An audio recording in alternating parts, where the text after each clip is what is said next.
My sister called me a nobody at her baby shower. When her husband walked out a week later, she had no one left until I said, "Nobody cares to help." I stood in the corner of my sister's extravagant baby shower watching her hold court like a queen bee among her adoring subjects. The crystal champagne flute in my hand remained untouched as I observed Summer, radiant in her designer maternity dress, laughing at something one of her friends had whispered. "My name is Hayden, and I've spent my entire life being the responsible one, the steady one, the one who never quite measured up to my younger sister's dazzling presence. Today was no different. Oh my God. Did you see what Hayden's wearing?" Summer's voice carried across the room, deliberately loud enough for me to hear. I told her this was a formal event. I glanced down at my navy blazer and tailored pants, perfectly appropriate attire for any occasion. But, of course, it wasn't pink and frilly enough for Summer's Instagram-worthy celebration. Riley, my best friend since childhood, appeared at my side. "Don't let her get to you," she whispered, squeezing my arm. "You look fantastic." "I'm fine," I replied, though the knot in my stomach suggested otherwise. Someone needs to stay sober enough to handle the gift list. The afternoon dragged on with forced smiles and passive-aggressive comments until we reached the gift-opening ceremony. I'd spent weeks designing and commissioning a custom-made mobile for the nursery, incorporating elements of our shared childhood memories. "Next up," announced Summer's friend Melissa, "is Hayden's gift." Summer tore through the careful wrapping, her perfectly manicured nails making quick work of my hours of preparation. She lifted the mobile, her expression shifting from anticipation to barely concealed disappointment. "Oh, how crafty," she said, setting it aside without a second glance. Moving on. I felt my cheeks burn as several guests exchanged knowing looks. Riley's hand found mine under the table, squeezing tight. "Actually," I spoke up, my voice stronger than I felt. "Each charm represents a moment from our childhood. The butterfly is from Dad's garden. The star from, seriously, Hayden?" Summer cut me off, rolling her eyes. "Nobody wants to hear about your DIY project right now.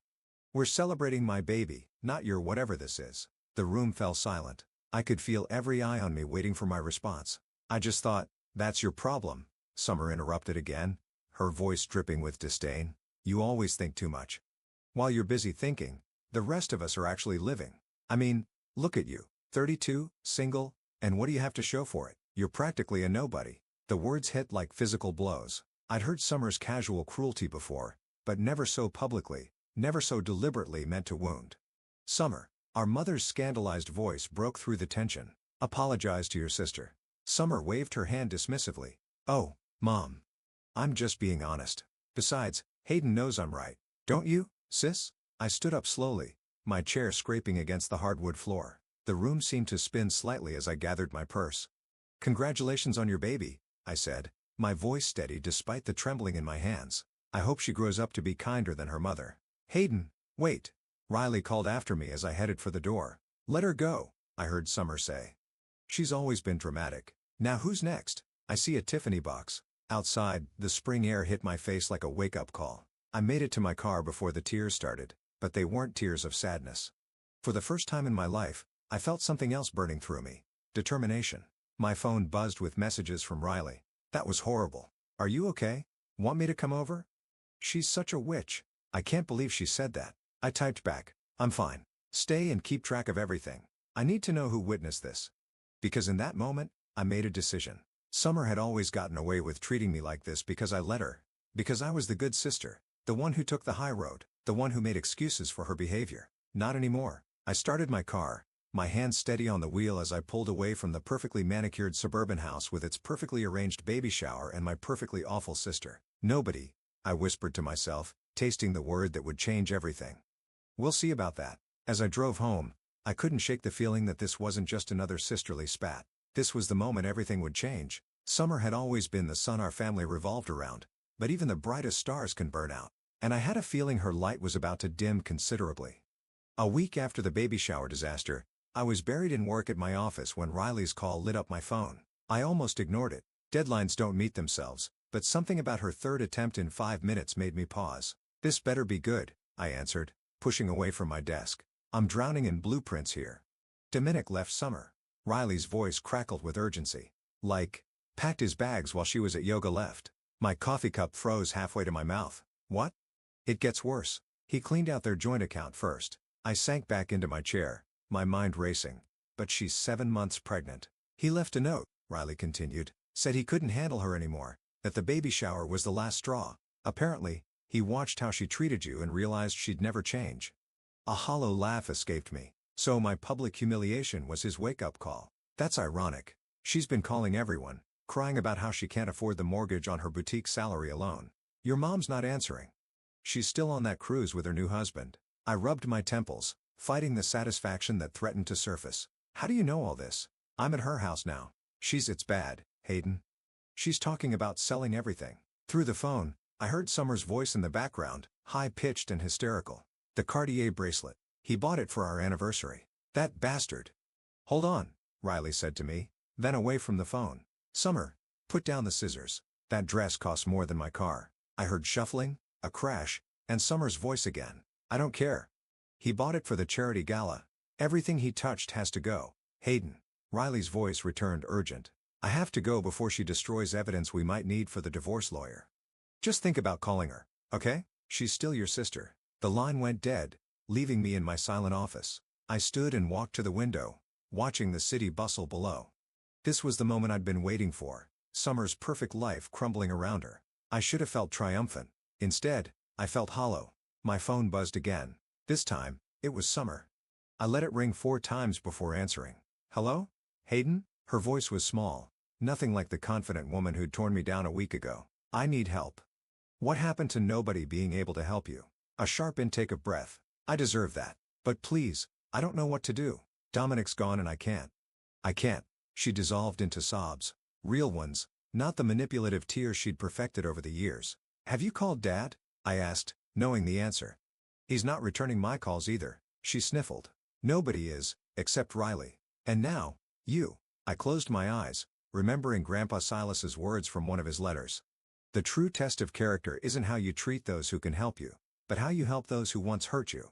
Summer, I said finally, stop destroying your clothes. I'll come over after work. You will? Hope crept into her voice.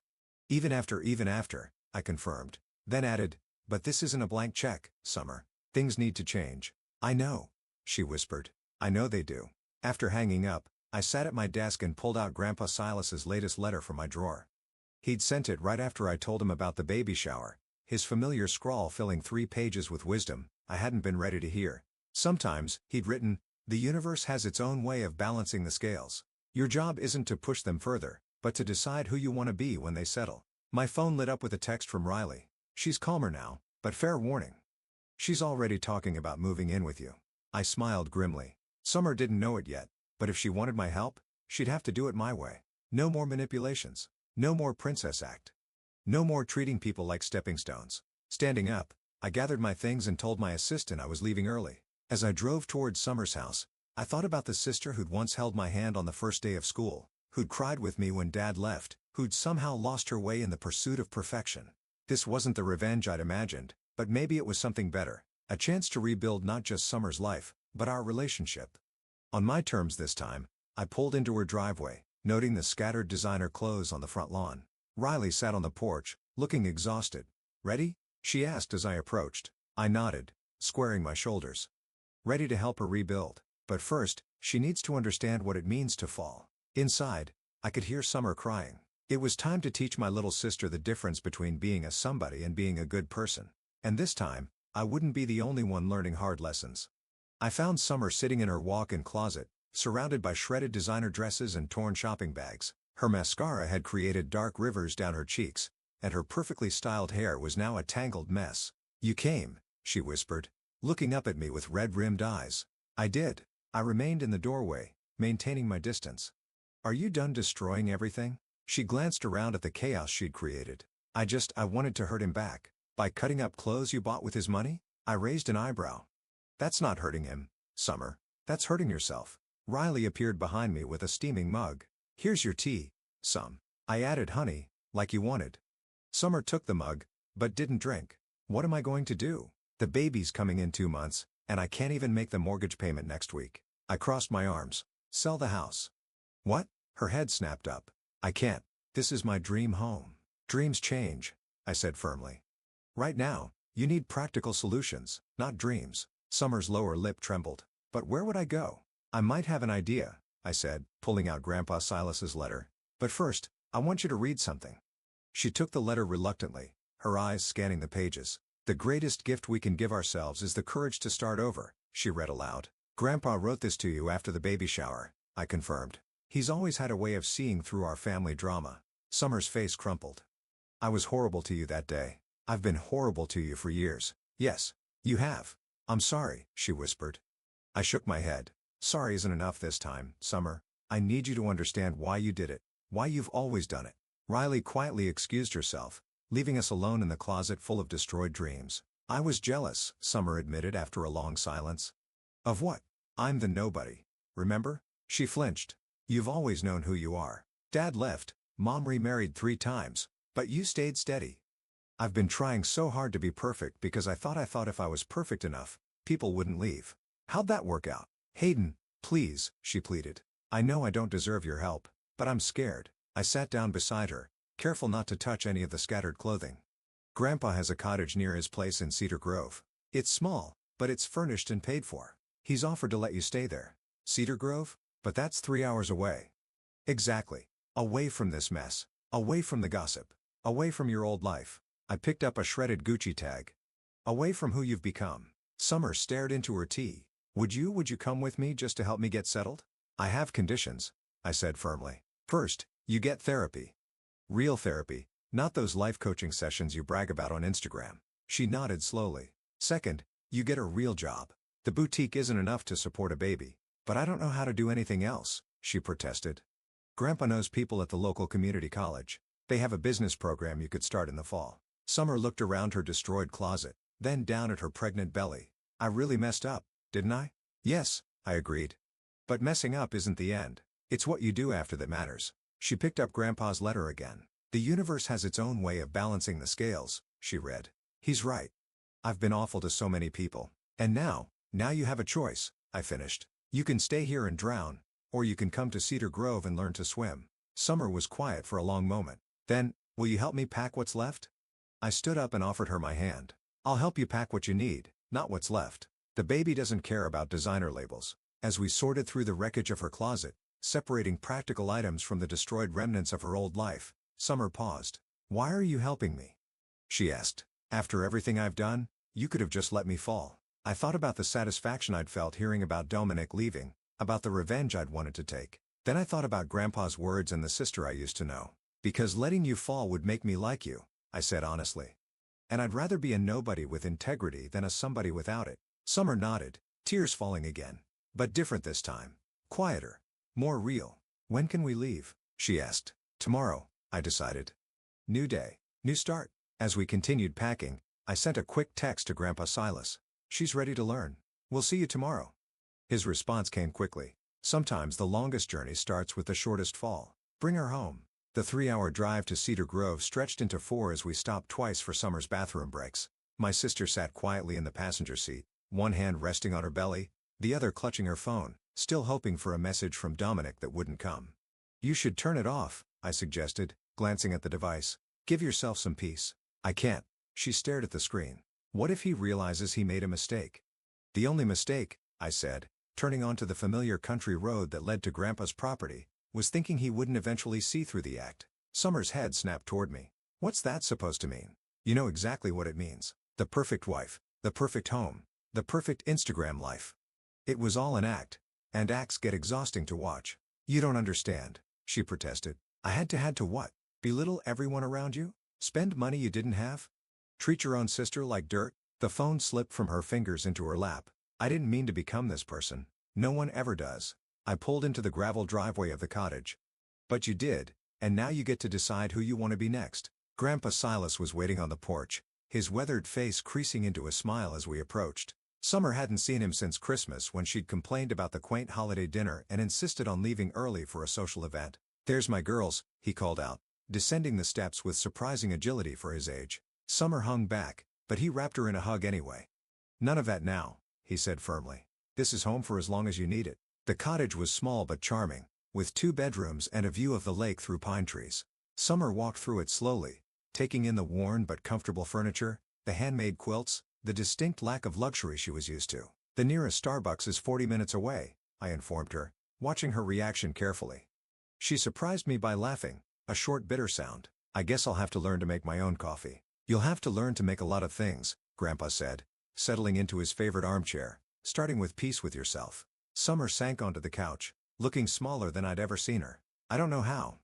That's why you're here. He pulled an envelope from his pocket. Your first step is in here. She opened it with trembling fingers, pulling out a printed schedule. What's this? Your new life, I explained. Morning shifts at the local diner starting next week. Afternoon appointments with Dr. Marshall. She's a therapist who specializes in life transitions. Evening classes at the community college once the baby comes. A diner. Summer's voice rose. I can't work at a diner. I don't know how you'll learn, Grandpa interrupted firmly. Just like your sister learned when she stayed here after your father left. Summer turned to me, surprised. You stayed here? For 6 months, I nodded. While you were busy following Mom to spa retreats, I was here, waiting tables and figuring out who I wanted to be. I didn't know. You never asked. Grandpa cleared his throat. The past is done. What matters is now. Are you ready to do the work, Summer? She looked around the cottage again, then down at her schedule. Do I have a choice? You always have a choice, he said. But choosing to stay means choosing to change. Really change. Not just pretend to. And if I don't want to change, she challenged, a flash of her old self showing through. I stood up. Then you can call Riley to pick you up. I'm sure your destroyed designer clothes miss you. Summer's defiance crumbled. I'm sorry. I don't know how to be anyone else. That's why we start small, Grandpa said gently. Tomorrow, you'll learn to make coffee. Next week, you'll learn to serve it. The rest will come. I watched my sister absorb this, saw the moment she realized there was no easy way out, no quick fix, no social media solution to her problems. Will you stay? She asked me. Just for a few days? I'll come back on weekends, I promised. But this journey, it's yours to make. Grandpa stood, his joints creaking. I'll leave you girls to get settled. Dinner's at 6. We eat together in the main house. No phones allowed. After he left, Summer walked to the window, staring out at the lake. I used to love coming here as kids. Remember how we'd swim all day? Before you discovered designer swimsuits and country club pools? She winced. I really have been awful, haven't I? Yes, I agreed. But you're here now. That's something.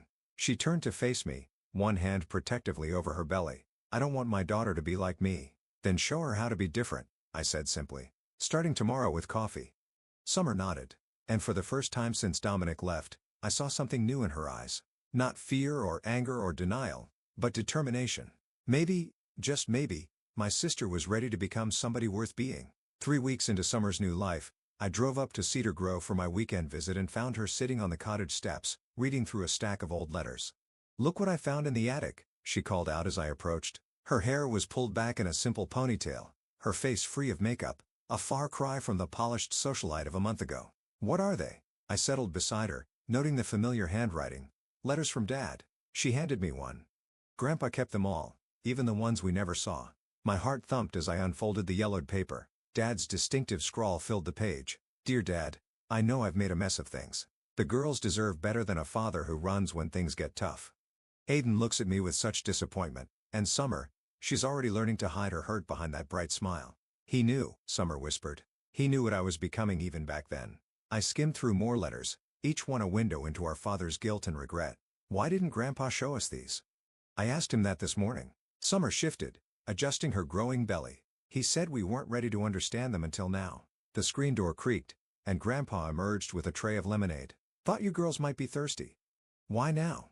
I asked, holding up the letters. Why show us these now? He settled into the porch rocker, his eyes distant. Because now you're both old enough to see that running away doesn't fix anything. Your father ran from his problems. Summer, you ran from yourself. And, Hayden, you've been running from your anger. Summer picked up another letter. There's one here from right after my sweet 16. He was there, wasn't he? Watching from across the street? Grandpa nodded. He came to every important event, stayed just out of sight, said he didn't deserve to be part of your lives after what he'd done. Coward, I muttered. Maybe, Grandpa agreed. But he was a coward who never stopped loving you. Sometimes love isn't enough to make people brave. Summer touched her belly. I don't want my daughter to have a father who watches from across the street. Then maybe it's time to tell Dominic that, I suggested gently. She shook her head. He won't answer my calls. No, Grandpa said, but he answers mine. We both stared at him. He calls every week to check on you, he continued, looking at Summer. Wants to make sure you're okay, that the baby's healthy. He's staying with his brother in Milwaukee. Summer's hands trembled. Why didn't you tell me? Because you needed to find yourself first. Can't fix a marriage when you're still broken yourself. I watched my